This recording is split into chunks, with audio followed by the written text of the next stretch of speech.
Hello दोस्तों, welcome to the channel. कैसे हैं आप लोग? उम्मीद करती हूँ कि आप सभी लोग बहुत अच्छे होंगे, मस्त होंगे, स्वस्थ होंगे, अपने जीवन में अच्छा कर रहे होंगे, अपने जीवन को एंजॉय कर रहे होंगे, अपनी लाइफ में आगे ग्रो कर रहे होंगे। यही मेरी ईश्वर से कामना है और यही मैं अपनी सोल फैमिली के लिए चाहती हूँ। फर्स्ट ऑफ ऑल तो आज मुझे मेरे एक क्लाइंट ने गिफ्ट की है वॉच, बहुत ही सुंदर। So thank you so much आपका।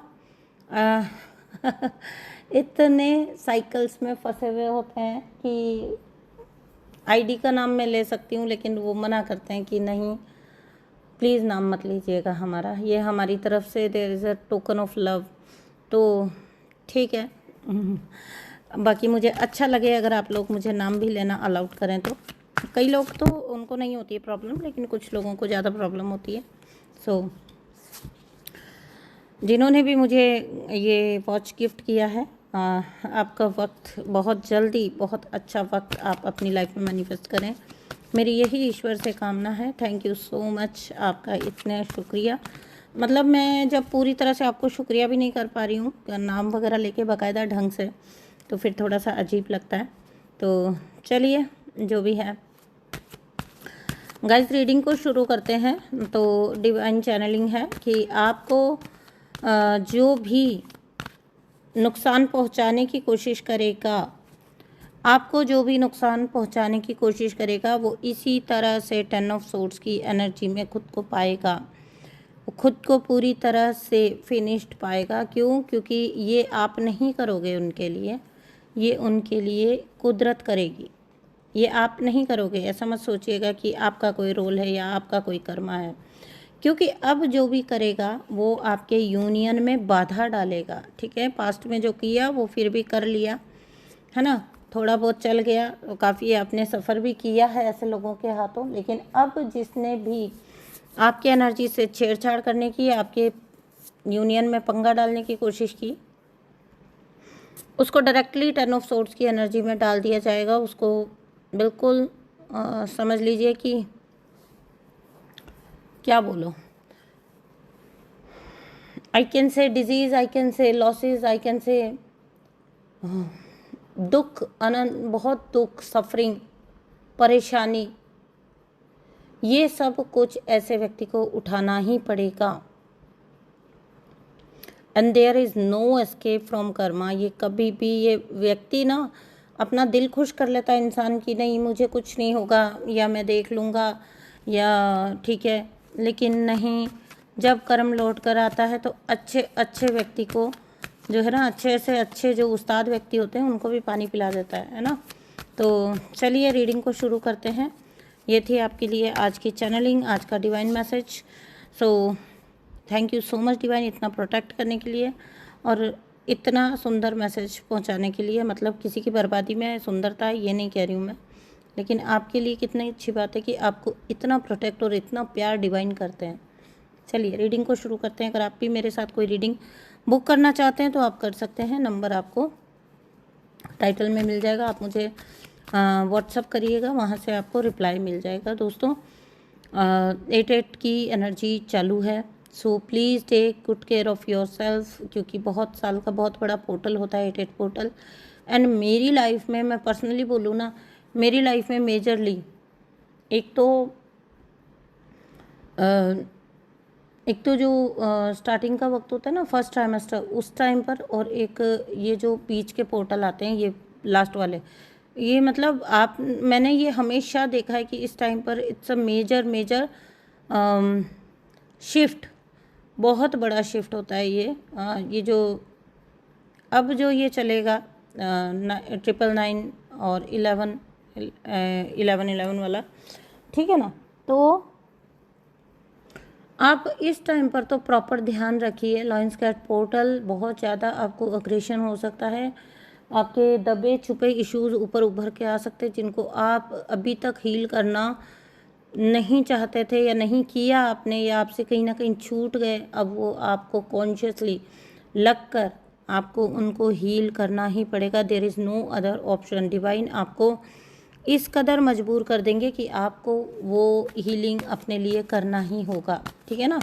तो अपनी स्पिरिचुअल जर्नी को देखिए क्या होता है, डिवाइन कनेक्शन है आपका, दैट्स ओके, दैट्स गुड, लेकिन सबसे ऊपर है आपका डिवाइन के साथ कनेक्शन, है ना, डिवाइन कनेक्शन जो आपका डिवाइन पार्टनर के साथ है, लेकिन आपका सबसे ऊपर है डिवाइन के साथ, जो ईश्वर के साथ आपका जो पर्सनली रिश्ता है, that is important, that is most important. वो ही एक चीज़ है जिसका आपको ख्याल रखना है। दुनियावी चीज़ें आती जाती रहेंगी, पार्टनर आते जाता रहेगा, है ना, वो आएगा, फिर आप पाएगा कि आप अभी अनहील्ड हो, फिर लौट जाएगा, ठीक है, कभी आपको डोमिनेट करेगा, कभी आपसे डोमिनेट होगा, है ना। तो ये तो रनिंग चेजिंग जब तक जीवित हैं, जब तक जान है तब तक चलता रहेगा, ठीक है ना, वो कहते हैं ना जब तक है जान तो तब तक चलता रहेगा, ठीक है ना। तो आपको जो इस चीज़ का टेक केयर करना है वो है सबसे पहली चीज़, डिवाइन के साथ पर्सनली आपका कनेक्शन कैसा है, ओके। सो देखो पास्ट में ना आपको बहुत ज़्यादा रूल किया है किसी ने, ठीक है। पास्ट में जो जितने भी मेरे कलेक्टिव हैं, आप में से मोस्ट ऑफ पीपल को ये एनर्जी जो है वो रिजोनेट होगी। जो मैं एक वर्ड बोलती हूँ कि डेथ लाइक पेन, एकदम स्लेव के जैसा ट्रीट करना, एकदम ऐसा ट्रीट करना जैसे आप किसी की पर्सनल प्रॉपर्टी हैं।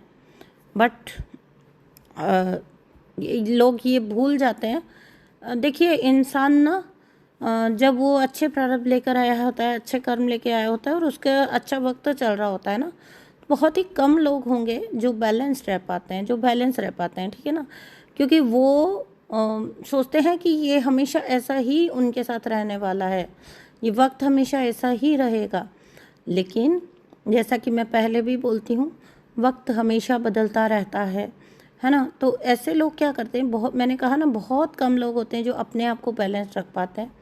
मोस्ट ऑफ पीपल जो होते हैं वो इम्बैलेंस हो जाते हैं, वो क्रूर हो जाते हैं। मैंने ये देखा है अक्सर कि लोग जब उनके साथ सब कुछ अच्छा चल रहा होता है ना, तो आभारी नहीं होते, ग्रैटिट्यूड नहीं आता उनमें, ग्रैटिट्यूड की जगह वो उल्टा क्रूर हो जाते हैं, उल्टा वो डोमिनेटिंग हो जाते हैं, उल्टा वो ऐसे हो जाते हैं कि वो खुद ही को ईश्वर के तुल्य समझने लगते हैं।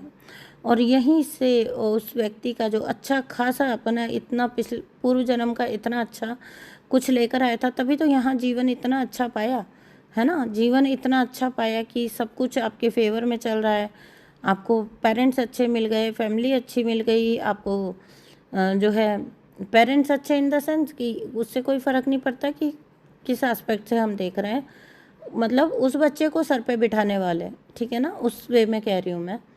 तो हालांकि जो parents out of the way जाकर सोचते हैं कि हम अपने बच्चे के लिए अच्छा कर रहे हैं, तो वो भी एक स्तर पे टॉक्सिक ही प्रूव होता है ना। तो कहीं ना कहीं ऐसे जो लोग होते हैं जो कुछ भी वो लेकर आए उसके लिए शुक्रगुजार होने की बजाय उल्टा और ज़्यादा डिस्टॉर्टेड हो जाते हैं, उल्टा और ज़्यादा ख़राब हो जाते हैं, है ना, और ज़्यादा क्रूर हो जाते हैं वो लोग। फिर ईश्वरीय कृपा जो वो लेकर आए होते हैं अपने साथ, उसको खो देते हैं, उसको बिल्कुल, मतलब वो उसके उनसे वापस छीन ली जाती है, उनसे ले लिया जाता है वो चीज़, है ना। जिस चीज़ की आप इस दुनिया में कद्र नहीं करोगे, जब कुछ मांगते हो ना तो बहुत सोच के मांगो, बहुत अच्छे से मांगो, मतलब बहुत ऐसे मांगो कि आप क्या कहते हैं उसको, मैं तो हमेशा ये मानती हूँ, लोग बोलते हैं ना कि ऐसा मांगो वैसा मत मांगो, मैं कहती हूँ निश्चल हृदय से मांग लो आप, ठीक है। और पहली बात तो यह है कि मैं एक दिन बोल रही थी घर के अंदर कि मतलब मैं मंदिर जाके आई थी और मैं बोल रही थी घर में कि ये मेरे साथ हमेशा होता है, जब मैं वहाँ पे होती हूँ ना मंदिर में, तो मुझे कुछ याद ही नहीं आता है, जैसे कोई कुछ बोल रहा होगा, कोई कुछ बोल रहा होगा मन में, मेरा मन उस टाइम बिल्कुल ब्लैंक होता है, मुझे कुछ याद नहीं आता। ऐसा थोड़ी है कि मेरे जीवन में किसी चीज़ की कमी ही नहीं है, लेकिन वहाँ कुछ भी बोलना, कुछ भी मांगना छोड़ दीजिए, बोलना भी याद नहीं आता मुझे, मतलब एक जिसको कहते हैं ना सिस्टमेटिक वे में प्रे करना, वो भी मुझे नहीं आता है। बस मैं मंदिर में होती हूँ तो मैं बस पता नहीं किस जोन में होती हूँ, मुझे खुद भी नहीं पता, मैं मतलब बिल्कुल ब्लैंक होती हूँ, माइंड में भी और मन में भी। उस टाइम तो कोई भी कुछ भी नहीं आएगा मुझे, बाद में मैं सोचती हूँ कि ऐसा कैसे है मेरे साथ कि मैं मंदिर में जाती हूँ तो मैं ब्लैंक हो जाती हूँ, है ना। बिकॉज प्रेयर में भी शायद हम कुछ मांग ही रहे होते तो वो मेरे से प्रेयर भी नहीं होती है, ठीक है। तो अब ये पता नहीं, मुझे नहीं पता ये क्या है, लेकिन मैं हंस रही थी अभी कुछ दिन पहले, मैं मंदिर जाके आई थी तो मैं बोल रही थी कि यार लोग बोलते हैं कि यहाँ पर ये करो तो ये होता है, यहाँ पर ये करो तो ये काम हो जाता है, वहाँ पर वो करो तो मैं तो ब्लैंक हो जाती हूँ। मुझे तो याद ही नहीं रहता कि बोलना क्या है, मंदिर में जाके मांगना क्या है। तो वहाँ से समझ आता है कि ईश्वर ने हमको स्टेज पर ला दिया है कि तुम्हें मांगने की ज़रूरत ही नहीं है, ठीक है। तुम्हारे लिए जितना चाहिए, जितना ज़रूरी है वो तुमको अपने आप मिलता जाएगा, तुम्हारे काम बनते जाएंगे, ठीक है ना। तो ठीक है, ये एक अच्छी बात भी है ना। तो पास्ट में किसी व्यक्ति ने बहुत रूलिंग पावर रखी है, अपनी ही बात को रखा है और अपने आप को ही सुपीरियर दिखाकर अपने आप को मतलब ऐसा किया है इस व्यक्ति ने कि गलत हरकतें भी की हैं, बहुत बुरे स्तर तक की गलत हरकतें की हैं, क्योंकि यहाँ डेथ का कार्ड है। एक रिश्ते को जो ऐसी हरकतें की हैं जो एक रिश्ते को पूरी तरह डेथ कर दे, ख़त्म कर दे, मृत कर दे, ऐसी भी हरकतें ऐसे व्यक्ति ने की हैं पास्ट के अंदर। और जब ये हरकतें की हैं तो एट दैट टाइम उस व्यक्ति को किसी भी तरह का कोई रिग्रेट नहीं हुआ है, क्योंकि यहाँ पर जो एक कार्ड है एस ऑफ वैंड्स का, वो ये बताता है कि ईश्वर जो है ना, मतलब देखिए डेथ का कार्ड है, व्यक्ति दूसरे को मृत्यु तुल्य दुख दे रहा है ना। ईश्वर अपना डंडा लेकर खड़े हैं, लेकिन ऐसा इंसान जो होता है ना, जो एक एम्परर की एनर्जी में होता है, वो क्या सोचता है, वो ये सोचता है कि ईश्वर है ही नहीं, मुझे कोई नहीं देख रहा, मैं कुछ भी करूं, मैं कुछ भी कर सकता हूं, मैं कुछ भी करूं, मुझे कोई कुछ नहीं कहेगा। Actually these people don't understand and don't actually believe the law of Karma. ये लॉ ऑफ कर्मा को ना बिलीव करते हैं, ना अंडरस्टैंड करते हैं, ना ही इनकी कोई रुचि होती है कि ये थोड़ा सा उस चीज़ को समझें कि what you give you will receive, आप जो दोगे वही आपको मिलेगा। लेकिन इनको वो जानने में कतई इंटरेस्ट नहीं होता है, क्योंकि ये तो खुद ही से इतने ज़्यादा ऑब्सेस्ड होते हैं, इतने ज़्यादा ऑब्सेस्ड होते हैं। अपने लिए इस व्यक्ति को सब कुछ चाहिए था, अपने लिए इस व्यक्ति को सब कुछ का मतलब सब कुछ चाहिए था। और अपने कर्म एक व्यक्ति ने इतने ख़राब किए हैं, इतने ख़राब किए हैं। देखो नार्सिसिस्ट जब आपको टॉर्चर करते हैं ना, तो वो हर सीमा को क्रॉस करते हैं। आप सोचोगे कि कोई एक जगह ऐसी हो जो बच जाए, नहीं। नार्सिसिस्ट जब आपको टॉर्चर करता है, नार्सिसिस्ट की नज़र अगर आप पर पड़ गई और आप उसकी हिट लिस्ट में आ गए हो, है ना, आप उसकी हिट लिस्ट में आ गए हो कि भैया आप टॉप पर हो और आपको किसी भी कीमत पर ख़त्म करना है, तो नार्सिसिस्ट हर वो पैंतरा आजमाएगा। एक बहुत बड़ी बात बताती हूँ आज की, नार्सिसिस्ट होता है ना, वो अपने खुद के बच्चों का भी शुभ चिंतक नहीं होता।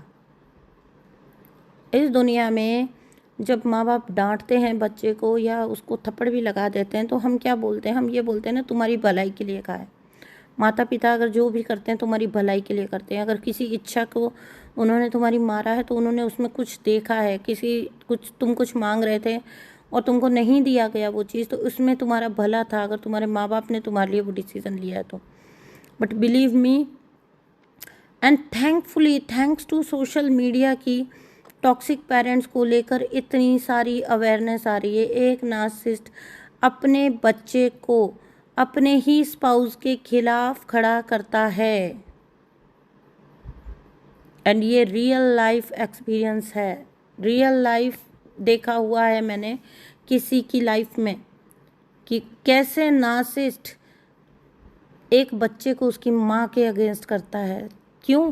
क्योंकि वो खुद उस जगह पर जो है अकेला उतना कैपेबल नहीं था कि वो चीज़ें कर पाए, तो वो अपनी टीम बनाता है। और उस टीम में कौन ऐसा करता है यार, कौन ऐसा करता है? एक रूम में अगर बहस भी चल रही हो तो बच्चों को बाहर भेज दिया जाता है ना। जो माता पिता इतने ज़्यादा कॉन्शियस होते अपने बच्चों को लेकर, लेकिन एक नार्सिसिस्ट जब होगा वो अपने बच्चे को हर वो झूठी कहानी अपने दूसरे पेरेंट के बारे में या फिर अपने स्पाउस के बारे में सुनाएगा जो बिल्कुल झूठी होती हैं, पूरी तरह से वो कहानियाँ झूठी होती हैं। नार्सिसिस्ट इस हद तक भी जाते हैं, वो आपके छोड़ दीजिए, आपसे पहले वो उनके भी तो बच्चे हैं, अपने ही बच्चों को मैनिपुलेट करते हैं narcissist. Narcissist are sick people, sick होते हैं वो, सिक, वो लोगों की जिंदगियां खाते हैं लिटरली, वो उनके बच्चों को भी यूज़ कर ले जाते हैं, ठीक है ना।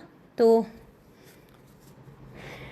अपनी टेम्परेरी खुशियों के लिए किसी ने आपका खुशियों से भरा हुआ जहान जो लूटा था, ठीक है ना, जिसको उन्होंने छीन लिया था आपसे। हर व्यक्ति ऑब्वियसली अपने लिए एक खुशियों भरा जहान ही चाहता है, एक खुशियों भरी ज़िंदगी चाहता है ना, उसको लिटरली आपसे किसी ने छीना है।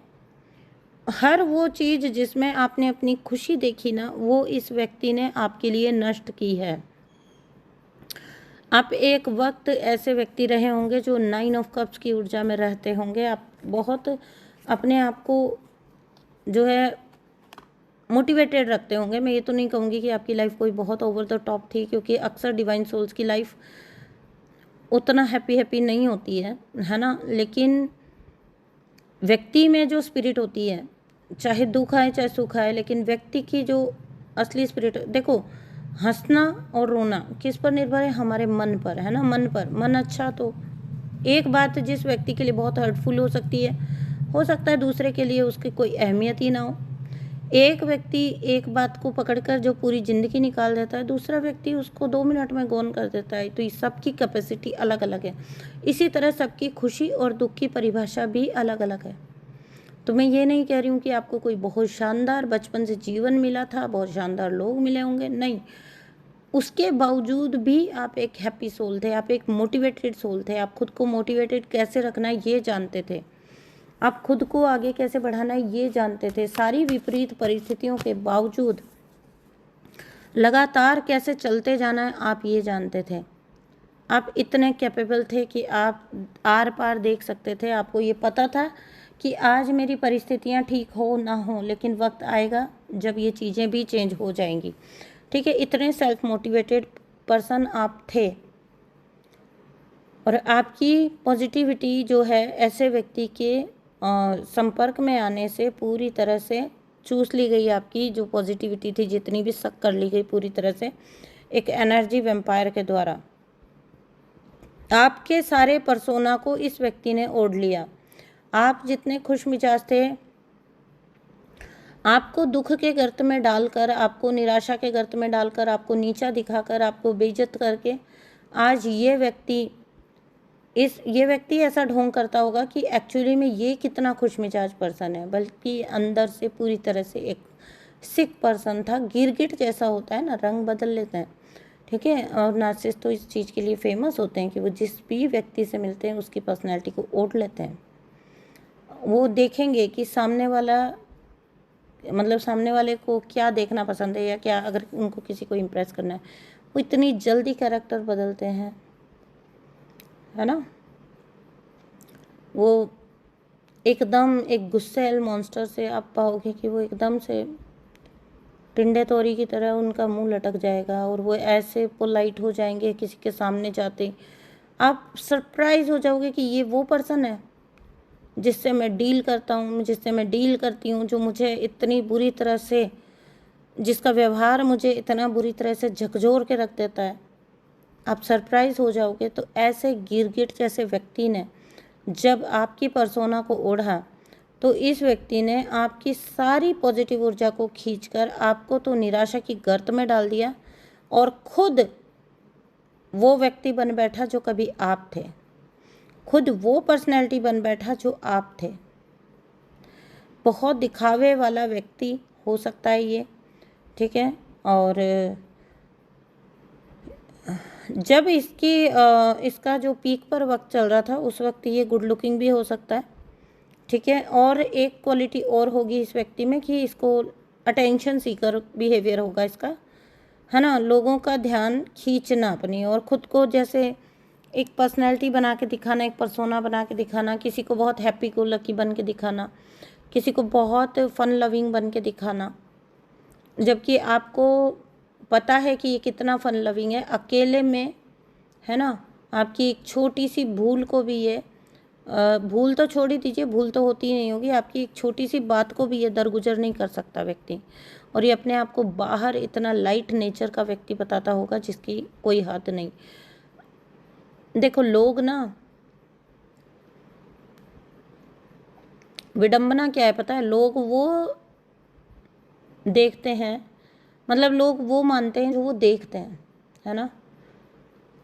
जो हमारे जैसे लोग जो होते हैं, जो भुगत चुके होते हैं, हमें पता होता है कि अगर कोई हमें सामने से इतना पॉजिटिव हमारे पास बातें कर रहा है, इतना बन के दिखा रहा है, इतना खुश खुश दिखा रहा है, ज़रूरी नहीं कि वो अंदर से भी वैसा ही हो। बिल्कुल भी ज़रूरी नहीं है कि वो अंदर से भी बिल्कुल वैसा ही होगा, नहीं, कोई ज़रूरी नहीं है। वो व्यक्ति महा टॉक्सिक हो सकता है, वो व्यक्ति कुछ लोगों के लिए इतनी सज़ा हो सकता है, बहुत बड़ी भारी स्तर की सज़ा हो सकता है वो व्यक्ति, और किसी के लिए ख़ास तौर से अपने क्लोजेस्ट जो पीपल होते हैं उनको नार्सिसिस्ट अपना असली रूप दिखाते हैं। ओनली दोज पीपल नो कि असल में है क्या नार्सिसिस्ट, नार्सिसिस्ट है क्या, वो सिर्फ वो लोग जानते हैं जो उसके साथ बिल्कुल करीबी रहे हैं। नार्सिसिस्ट बहुत जो है ना, अगर इसके जो पीड़ित लोग होते हैं, अगर इसके जो विक्टिम लोग होते हैं ना, जो कि होता ही होता है, अगर वो इसके ट्रैप से निकल जाते हैं, जो होता ही होता है, मोस्ट ऑफ द केसेस में होता ही है, तो वो बाहर जाके, ठीक है ना, जब लोगों को बताएंगे, मोस्ट ऑफ द टाइम कभी भी ये मत सोचना कि नार्सिसिस्ट के लिए लोग बहुत पॉजिटिव हैं। मैं आपको एक बात बताती हूँ, जब कोई करेज जुटा कर, है ना, वो लोग तब तक साइलेंट होते जब तक उनको लगता है कि आपका नार्सिसिस्ट से कोई वास्ता है।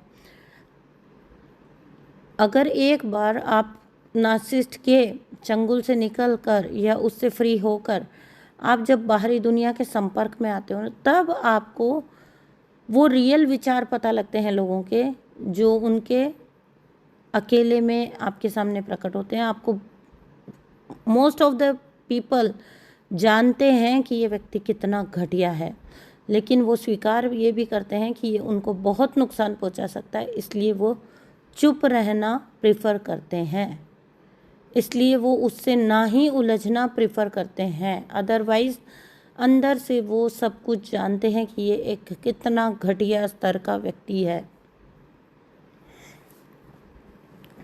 इसीलिए मैं कहती हूँ कि नार्सिसिस्ट का मास तभी तक है जब तक आप उसके साथ हो। आप जब निकल गए ना, दैट डे आप देखना, तब से आप देखना कि लोग खुद आपको आकर ये बात बोलेंगे कि वो भी जानते हैं कि नार्सिसिस्ट ये व्यक्ति कितने घटिया स्तर का व्यक्ति है, वो भी जानते हैं इस बात को और वो भी मानते हैं इस बात को। तो ऐसा जो भी व्यक्ति आपके जीवन में रहा है, most of you people are free now, आप फ्री हो चुके हो। अगर यूनिवर्स आपको इतना बड़ा आश्वासन दे रहे हैं कि आपके विरुद्ध जो भी संरचना की जाएगी, जो भी आपके विरुद्ध बात की जाएगी, वो पलट कर वहीं जाएगी। अगर कोई आपकी बदनामी करने की कोशिश करेगा, नार्सिसिस्ट अगर आपकी बदनामी करने की कोशिश करेगा, तो उसको वो बदनामी खुद झेलनी पड़ेगी। आपके बच्चे को मैनिपुलेट करेगा तो वो बच्चा उसके लिए ही दुखदाई हो जाएगा, उसी के कष्ट का कारण बन जाएगा वो बच्चा। अगर नार्सिसिस्ट आपको फाइनेंशियली नुकसान पहुंचाने की कोशिश करेगा, आपके ऊपर डार्क मैजिक डाल के, आपके ऊपर दूर से बैठ के आपके ऊपर ब्लैक मैजिक करवाएगा, तो बिलीव मी, इस नार्सिसिस्ट के सारे फाइनेंसेस चौपट हो जाएंगे। 10 ऑफ सोर्ड्स का मतलब होता है टोटली फिनिश्ड, टोटली फिनिश्ड। इसके बाद पुनर्जन्म होता है, इसके बाद रिबर्थ होता है ना, ये फिनिश्ड है यहाँ पर व्यक्ति। तो ऐसे व्यक्ति को अगर उसने सुधरना नहीं चूज़ किया तो बहुत भारी भुगतान करने पड़ेंगे। भुगतान तो देखो अभी भी करने पड़ेंगे, सुधरे ना सुधरे, है ना, भुगतान तो करने ही पड़ेंगे। अगर सुधरना भी चूज़ करता है ऐसा व्यक्ति, तो उसको पास्ट के जो कर्म वो कर चुका है उनका तो कॉन्सिक्वेंस उसको लेना ही होगा, ठीक है ना। तो ऐसे व्यक्ति से आप पूरी तरह फ्री हो चुके हो मेरे कलेक्टिव्स, और आप फ्री ही रहें अब तो आपके लिए बेहतर होगा।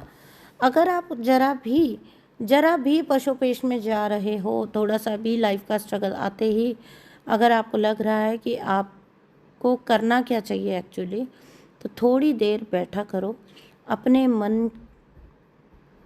अपने मन को विचलित करने की बजाय थोड़ी देर बैठ जाया करो, अपने भीतर उतरा करो और अपने परमात्मा, अपने इष्ट देव से सवाल किया करो कि एक्चुअली में मुझे करना क्या चाहिए। आपको वहाँ से जवाब मिल जाएगा। अदरवाइज़ क्लैरिटी चाहिए आपको अपने कर्मा पैकेज के बारे में, कार्मिक बैलेंस के बारे में, कार्मिक रिलीज के बारे में, या फिर आपके ट्विन फ्लेम जर्नी के बारे में, ट्विन फ्लेम सोलमेट रीडिंग्स, तो मैं वो सब कुछ आपको गाइड कर सकती हूँ, आपको क्लैरिटी मिल सकती है। सो आप कॉन्टैक्ट करें, आपको सारी डिटेल्स प्रोवाइड कर दी जाएंगी। थैंक यू सो मच दोस्तों, आज का वीडियो यहीं तक था। मैं मिलती हूँ आपसे नेक्स्ट रीडिंग में। तब तक के लिए अपना बहुत सारा ध्यान रखिए और अपने आप को एक पॉजिटिव साइड में हमेशा मोटिवेटेड रखिए और हमेशा खुद को कहते रहिए, हमेशा खुद को दोहराते रहिए, कैसी भी परिस्थिति हो, भारी परिस्थिति, मन में दोहराते रहिए, ईश्वर मेरे साथ है। प्लीज़ आज नीचे कमेंट बॉक्स में सब लोग ये लिख के जाएं, जितने भी लोग ये रीडिंग सुन रहे हैं और यहाँ तक पहुँचे हैं, अंत तक पहुँचे। प्लीज़ मेरी रिक्वेस्ट है आप लोगों के साथ कि आप लिख के जाइए कि ईश्वर मेरे साथ हैं, ईश्वर हमेशा मेरे साथ हैं। बस इतना लिख दीजिए, क्योंकि जहाँ ईश्वर आपके साथ है ना, वहाँ पर फिर सारी कॉम्प्लिकेशंस अपने आप ही दूर हो गई हैं। अलग अलग आपको कुछ मांगने की ज़रूरत नहीं है, एक ही चीज़ मांग लीजिए कि ईश्वर आप मेरे साथ हैं। ठीक है ना दोस्तों, मैं मिलती हूँ आपसे नेक्स्ट रीडिंग में। तब तक के लिए अपना बहुत सारा ध्यान रखिए, मस्त रहिए, स्वस्थ रहिए, है ना। और अभी जल्दी ही राखी का त्यौहार भी आने वाला है। सो मून की एनर्जी भी स्टार्ट होने वाली है और 8 पोर्टल भी है। सो इसलिए अपना बहुत सारा ध्यान रखिए। थैंक यू सो मच दोस्तों, बाय बाय।